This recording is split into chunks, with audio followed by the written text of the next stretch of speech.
Hello, my dear students. Good morning to all of you. So, today is 9th February 2021 and today we will do worksheet number 165.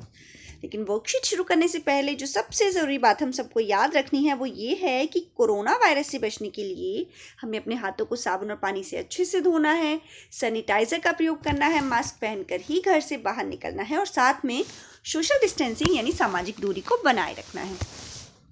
तभी हम अपने आप को, अपने परिवार को, अपने देश को और विश्व को कोरोना वायरस के खतरे से बचा सकते हैं।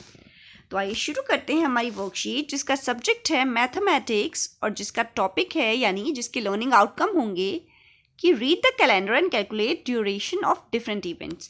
कि हम कैलेंडर को पढ़ पाएंगे, समझ पाएंगे, डेट्स को देख पाएंगे और साथ में कैलकुलेट कर पाएंगे दो अलग अलग इवेंट्स के बीच में कितना अंतर है उसको। तो हमारी वर्कशीट का टॉपिक है यानी हेडिंग है कैलेंडर। प्यारे बच्चों, आइए आज हम एक कविता पढ़ते हैं। एक साल में होते 12 महीने, आओ अब हम इन्हें गिने। पहला माह जनवरी, फिर आए फरवरी, तीसरा मार्च है, होली का उल्लास है, अप्रैल है चौथा महीना, पकी फसल उगाम नगीना, पांचवा महीना होता है मई, गर्मी की शुरुआत हुई, छठा महीना आया जून, तपता सूरज देता भून, सातवां आया जुलाई, छुट्टियों के बाद शुरू पढ़ाई, फिर आया अगस्त, जन्मे कान्हा बारिश मस्त, नवा महीना होता सितंबर, निर्मल स्वच्छ हो जाता अंबर, 10वां माह अक्टूबर, 11वां है नवंबर, आखिर में आए दिसंबर, सभी रजाई के अंदर।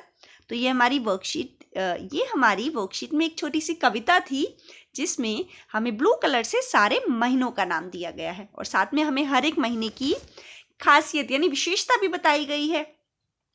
तो प्यारे बच्चों, क्या आपने पहचाना कि ये कविता किस विषय पर है? जी हाँ, महीनों के नाम पर। प्रत्येक वर्ष में 12 महीने होते हैं। आइए इन 12 महीनों के नाम और उनके दिनों की संख्या को नीचे दी गई तालिका में क्रम से लिखते हैं। तो महीने का नाम है जनवरी और जनवरी में कितने दिन होते हैं? अभी जनवरी गई है ना, तो जनवरी में जो संडे था लास्ट वो कब हुआ था, किस डेट को था, तो आपको कैलेंडर में देखना है। तो आपको पता चलेगा कि जनवरी में टोटल 31 डेज होते हैं। अब सेकंड नंबर पर आपको देखना है कि कैलेंडर में कौन सा महीना आता है जनवरी के बाद, और उस महीने में 28 डेज होते हैं। लेकिन अगर लीप वर्ष होता है यानी हर 4 साल के बाद अब एक दिन एक्स्ट्रा होता है यानी 29 डेज हो जाते हैं। यानी इस साल फरवरी के महीने में 28 दिन होंगे। लेकिन अभी जो 2020 गया है यानी 2020 गया है उसमें फरवरी के महीने में 29 दिन थे। अब फरवरी के महीने में 29 दिन थे 2020 में और 4 साल बाद 29 दिन आते हैं। तो पहला साल तो ये चल रहा है 2021, अभी 2 साल और है और जब 4th ईयर आएगा यानी 2020 के बाद जब चौथा साल आएगा तब दोबारा उसमें 29 डेज होंगे। तो अब आपको ये बताना है कि आप कौन से ईयर में फरवरी में 29 डेज होंगे। और यहाँ पर हमें 3rd मंथ का नाम लिखना है जो फरवरी के बाद आता है। फिर हमें अप्रैल दिया गया है, यहाँ पर हमें खाली जगह में जो महीने आते हैं इस नंबर पर उनके नाम लिखने हैं और साथ में उन महीनों में कितने दिन होते हैं हमें वो भी लिखने हैं यहाँ नीचे दी गई खाली जगह में। तो इसके बारे में हम पहले ही हमारी कक्षा 3 में डिस्कस कर चुके हैं और साथ में आपको एक नंबर वाला गेम भी बताया गया था जिसमें हमें अपनी मुट्ठी को बांधना था और उसके बाद जो ऊपर किनारे होते हैं, हमारी उंगलियों के जो किनारे होते हैं जहाँ से हमारी उंगलियां हाथ से जुड़ी होती हैं, जब हम मुट्ठी को बांध लेते हैं तो उसमें कुछ जगह उठी हुई होती है और कुछ जगह अंदर की तरफ होती है। तो जो उठी हुई जगह पर जो महीना आता है उसमें 31 डेज होते हैं और जो महीना अंदर की तरफ आता है उसमें 30 दिन होते हैं। तो ये गेम भी हमने अपनी 3rd क्लास में सीखा था। तो अब हम उसी के बेस पर यहाँ पर महीनों के दिनों के नाम बताएंगे कि महीनों में कितने दिन होते हैं। उसके बाद यह तो आप सभी जानते हैं कि पिछला वर्ष 2020 विश्व भर में बड़ा चुनौतीपूर्ण रहा क्योंकि कोरोना के कारण विभिन्न देशों में लॉकडाउन की स्थिति उत्पन्न हो गई। हमारा देश भारत, उसमें भी कुल मिलाकर 4 लॉकडाउन घोषित हुए जिनकी तारीख नीचे तालिका में दी गई है। अब आइए तालिका को पूरा करें। यानी हमारे देश में जब कोरोना वायरस आया था, यानी 2020 में मार्च के महीने में, तो हमारी कंट्री में लॉकडाउन लगाए गए। लॉकडाउन का मतलब था कि पूरी कंट्री लॉक थी, बस इसेंशियल चीज़ें यानी जो ज़रूरी है जीवन यापन के लिए उनको चालू रखा गया। बाकी सबको अपने घर के अंदर रहना था, ना स्कूल थी, ना कहीं जॉब पर जाना था, ना किसी को ऑफिस जाना था, तो लॉकडाउन लगा था। तो पहला लॉकडाउन लगा 25 मार्च 2020 को, और कब तक लगा था? 14 अप्रैल तक, 14 अप्रैल तक। तो अब आपको काउंट करके बताना है कि 25 मार्च से और 14 अप्रैल तक टोटल कितने दिन हुए। तो 25 मार्च को लॉकडाउन लगा था, तो हम 25 मार्च को भी काउंट करेंगे और साथ में हम 14 अप्रैल को भी काउंट करेंगे। तो आपको इन दोनों दिनों को भी काउंट करके चलना है और बताना है कि टोटल पहला लॉकडाउन कितने दिन के लिए लगा था। साथ में दूसरा लॉकडाउन 15 अप्रैल को लगा और 3 मई तक चला, तो आपको इसमें भी बताना है। और इनको बताते टाइम हमें ध्यान रखना है कि हम जिस महीने में देख रहे हैं, जिस महीने को हम काउंट कर रहे हैं, हमें उसके दिन भी पता होने चाहिए कि उस महीने में कितने दिन होते हैं। फिर आपको तीसरा 4 मई से लगा 17 मई तक, और चौथा लॉकडाउन लगा 18 मई से लेके 31 मई तक।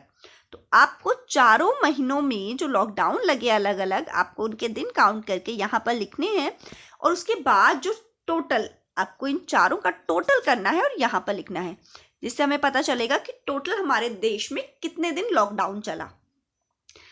इस कार्यपत्रिका के अभ्यास के लिए अपनी गणित की अभ्यास पुस्तिका में पृष्ठ संख्या यानी वर्कबुक में 80 और 81 भी आपको करने हैं। साथ ही अभिभावकों के लिए सुझाव है कि वो बच्चों को बताएं कि फरवरी के महीने में लीप वर्ष यानी लीप ईयर में 29 डेज होते हैं, और सामान्य वर्ष में यानी नॉर्मल ईयर में 28 डेज होते हैं, लेकिन जब लीप ईयर आता है हर 4 साल बाद, जब लीप वर्ष आता है तो उसमें 29 दिन होते हैं। साधारणतः लीप वर्ष प्रत्येक 4 वर्ष में एक बार होता है। अब हमें कैसे पता चलेगा कि कोई साल लीप ईयर है या नहीं?